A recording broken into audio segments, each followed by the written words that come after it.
የሚፎክረው?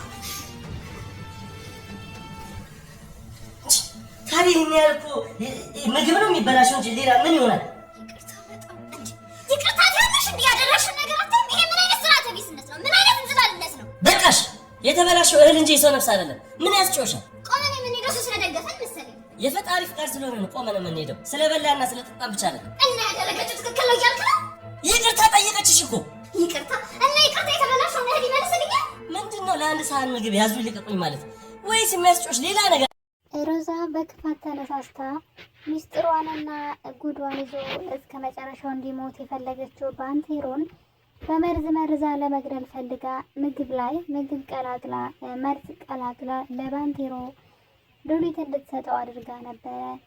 በዚህ አጋጣሚ ግን ድንገት ባለቤቷ ዴቭ ከውጭ ደክሞት ይመጣል።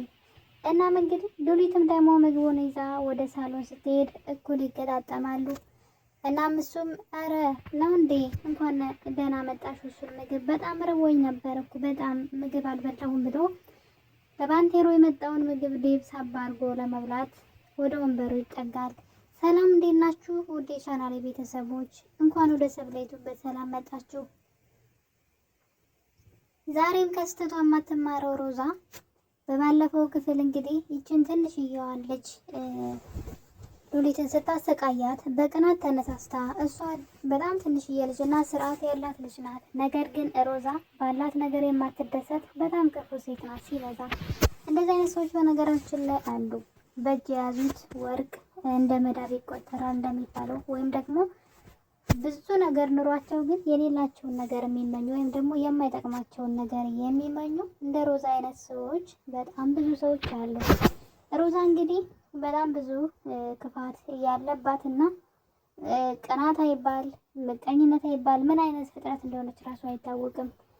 የሌላት ነገር ሁሉ አላት። እሷ የሌላት ግን ልክ ዴቭ ጋር ስትሆን ያላት ብዙ ነገር አለ። ዴቭ ይወዳታል በጣም ሲበዛ።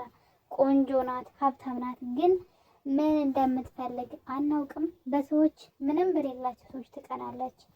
እናም እንግዲህ የቀድሞ ባለቤቷ የነበረው ባንቴሮ ሉሊትን ከሞት አድኖ ካመጣት በኋላ ባንቴሮን በአጠና ስትመታው ከጀርባው ስለመታችው በድንጋጤ ወደ ኋላ ይወድቅና የደረጃው ቅንጭላቱን ይመታዋል። በዛም የተነሳ እንግዲህ እንደምታዩት በፋሻ ተጠቅልሎ ቀናም እንኳን ማለት አይችልም። እናም በተቀመጠበት እየሄደች በቅርቡ እገልሃለሁ ከነ ሚስጥሬ አጠፋሃለሁ እያለች ትገኛለች። በነገራችን ላይ ባንቴሮ በጣም ኃይለኛና መጥፎ ሰው ነበረ። ወደዚህ ቤት ሲመጣ ከጊዜ ብዛት ነው የተቀየረው እና አንዳንዴ አይቀየሩም እሱም አይቀየሩም ብለን ተስፋ የምንቆርጥባቸው ሰዎች የሆነ ጊዜ እነሱ ቀናል ይቀየራሉ። ባንቴሮ በጣም ሰካራም አጫሽና በጣም ምቀኛ፣ ተደባዳቢ፣ ወንጀለኛ ሰው ነበረ። ዴቭን ከአንዴም 2 ጊዜ ሊገለው ነበረ። ሉሊትንም ከአንዴም 2 3 ጊዜ ሊደፍራት ነበረ። ያ መጥፎ ሰውዬ ግን አሁን ላይ ተቀይሮ ጭራሽ የሉሊትን ሕይወት ያተረፈ ሰው ነው። በእኔ በጣም እገረማለሁ። የባንቴሮ መቀየር በጣም ያስገርመኛል። ነገር ግን የቀድሞ ባለቤቱ የሆነችው በትዳሩ ላይ ትዳር መስረታ የጠበቀችው ሮዛ አሁንም አርፋ ልቀመጥ ብላለች። ያላትን ሁሉ ለማጣት የፈለገች ትመስላለች። ሉሊትን እንዲገድላት ለባንቴሮ በጣም ብዙ ገንዘብ ከባንኳ እያወጣ የተሰጠው ስለነበረ ባለቤቷ ገንዘብ እንዲሰጣት ስትጠይቀው እንዴት የሁሉ ገንዘብ ቤት ሄደ ቢላትም የለም ተጠቀምኩት ብላ ትክደዋለች። እሱም በድንጋጤ አሁን እሰጥሻለሁ አጭቅጭቂኝ፣ ነገር ግን ብሩ የት እንደገባ አጣራለሁ ብሏታል። እሷ ግን ሰዎችን ለማስገደል ብላ የከፈለችው ያን ሁሉ ገንዘብ አውጥታ እሷ ናት። እናም በዚህ የተነሳ ባንቴሮ እንግዲህ አንድ ነገር ተነጋግረው ነበር ከባንቴሮ ጋር ሉሊትን እንዲገልላትና እሷ ደግሞ ዴቭን ፈታ ከሱ ጋራ እስከዘላለም አብረው እንደምትኖር ቃል ገብታለት ነበረ። ባንቴሮ ደግሞ የእሷን የሮዛን ተንኮልና ክፋት ጠንቅቆ ስለሚያውቅ በፍጹም አላመናትም። ለዛም እንግዲህ ሉሊትን ከመግደል ይልቅ ጭራሽ ለዴቭ አመቶ ያስረክበዋል። በዚህም የተነሳ ነው እንግዲህ ዴቭ ወይዘሮ ሮዛ ማለት ነው የቀድሞ ባለቤቷን ባንቴሮን እንደዚህ ያደረገችው ከጠበቀችው ያልጠበቀችውን ስላደረገባት ነው። እሷ የጠበቀችው ልጅቷን ገሎ ገላገልኩሽ ብሎ እንዲነግራት ነበረ። እሱ ግን ልጅቷን ይዞ መጣ። ምክንያቱም ኳልኩሌት ሲያደርገው እሱ ሉሊትን ቢገላት ሮዛን ሳይሆን አግብቶ የሚኖረው እስር ቤት ነው በስብሶ የሚሞተው። ስለዚህ ወጥመድ እንደሆነ ስለገባው እሺ ብሎ በሀሳቧ ከተስማማ በኋላ ቀጥታ ልጅቷን እቤት ነበር ያመጣት።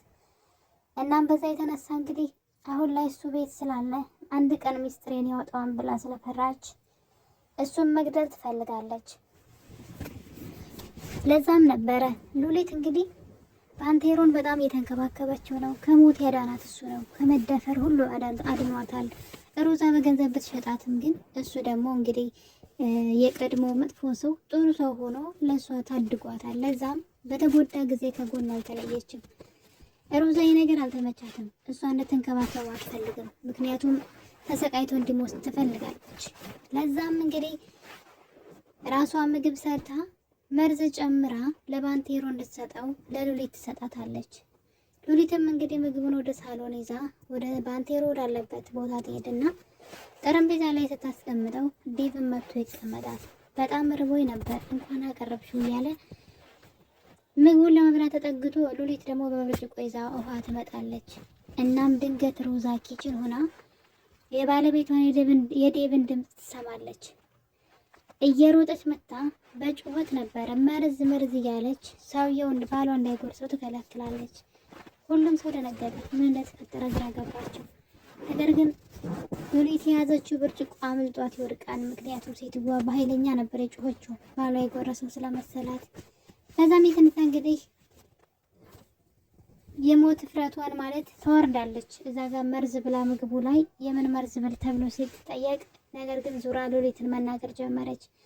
እቤትሽ ይሄን ምግብ አተሽ እኮ ነው እናንተ ቤት እንኳን ይሄ ምግብ ሊበላ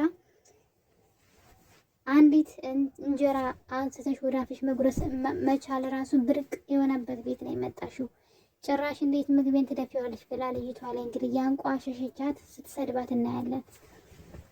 ሉሊት አሁን ላይ ባንቴሮን በመንከባከብና ትምህርቷ ላይ እያተኮረች ቢሆንም ግን ሮዛ ግን አሁንም አላረፈችላትም። በክፋት የተሞላችው ሮዛ እናትየዋም ልክ እንደሷ በክፋት የተሞላች ናት። በሚገርም ሁኔታ ሀሳቡን ሁሉ የምታቀብላት እናቷ ናት። እንደዚህ አድርጊ እንደዛ አድርጊ እያለች ባንቴሮንም ልትገለው የመከረቻት እናቷ ትመስለኛለች። እና የሮዛ መጨረሻ በጣም ያሳዝነኛል። ምክንያቱም በጣም ብዙ ነገር አላት። የሚገርማችሁ ነገር ግን እንዴት ክፉ ልትሆን መጨረሻዋ ምን እንደሚሆን አስቡት። ጎዳና ነው የሚሆነው። እሱም እንደውም ጥሩ ህይወቷ ነው። ምናልባት ከዛ የባሰ ሊሆን ይችላል። ምክንያቱም ምንም ነገር ሳታጣ ከባሏ ምንም ሳይጎልባት ከመሬት ተነስታ ዝም ብላ በክፋት ተንኮልና ክፋት እየሰራች ትገኛለች። በተለይ ደግሞ ባንቴሮ እንደዛ ከሆነ በኋላ እየተጫወተችበት እንዳሽንጉሊት ትገኛለች። በዚህም የተነሳ ባንቴሮ ሰዎች ይቀጥርና ሮዛን እንዲደበድቡለት ያደርጋል። ምክንያቱም ደግሞ እንደምታዩት እሱ ታሽጎ ቤት ቁጭ ብሏል። መንቀሳቀስ እንኳን አይችልም። በራሱ ፓራላይዝ ሳይሆን አይቀርምና በዛ የተነሳ በቅርቡ ትሞታለህ፣ በቅርቡ ገድላለሁ እያለች ታስፈራራው ስለነበረ ድንገት ስልክ ተደውሎላት ሮዛ ከቤት ትወጣለች። ነገር ግን የት ሄዳ ነው ሮዛ ብለው ቤት ተጨንቀው እየጠበቋት እያለ በአፍንጫዋ ደም እየፈሰሰ ነበር የመጣችው። ያ ማለት ውጭ ደውለው የጠሯት ባንቴሮ የላካቸው ሰዎች ናቸው ማለት ነው። ስለዚህ ደብድበው የላኳት ይመስለኛል። ብቻ ምን አለፋችሁ ሮዛ በጣም አስጠሊታ አመሏ ጸባይዋ ማለት ነው በጣም ቆንጆ ናት። እሷ ባህሪዋ ግን በጣም የሚያስጠላ ነው። ምን እንደምትፈልግ ራሱ አይታወቅም። እና አንዳንድ ጊዜ ምንም ሳይጎልን ከመሬት ተነስተን ውድቀታችንን ራሳችን የምንወድቅበትን ጉድጓድ የምንምስ ሰዎች አለን፣ ልክ እንደ ሮዛ አይነቶች። እና የኔ ውድ ቤተሰቦች ትንሿ ሙሽራ ሉሊት ክፍል 19 ይህን ይመስል ነበረ። በክፍል 20 እስከምንገናኝ ድረስ ቸር ቆዩልኝ።